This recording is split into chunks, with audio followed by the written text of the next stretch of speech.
Voters and political experts are waiting and watching for what's next in the race for North Carolina's Senate seat. The primary is now 6 months out. Senator Thom Tillis is not running for a third term. And there are two people already considered the frontrunners, former Governor Roy Cooper and Republican National Committee Chair Michael Whatley. WXII 12's Joshua Davis has been following both of their campaigns very closely. Joins us in studio now. Joshua, political experts you spoke to are saying this is going to be a really competitive race. Why is that?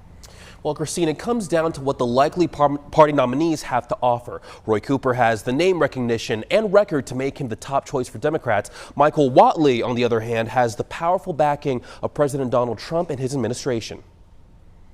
These candidates are going to be spending a lot of time raising money.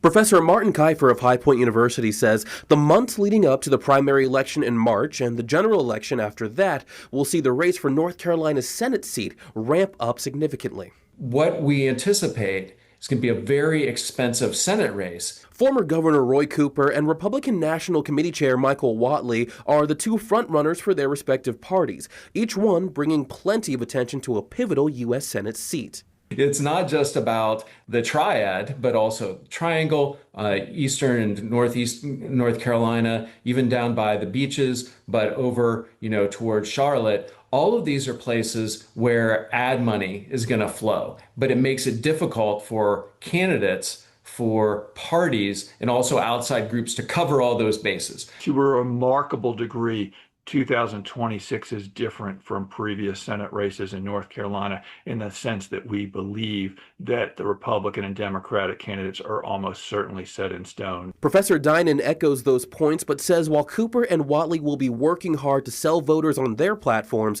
there's an elephant in the room that may be even more important to a potential victory. Do people feel favorably or unfavorably about Donald Trump, about Republicans and Democrats in Washington, and about how the economy is going? That will likely seal the outcome of whether or not Cooper or Whatley emerges next November. And I spoke with both professors about the chances of underdog candidates fighting their way to get their party's nomination. You can watch that part of our conversation at WXII12.com. In studio, I'm Joshua Davis for WXII 12 News.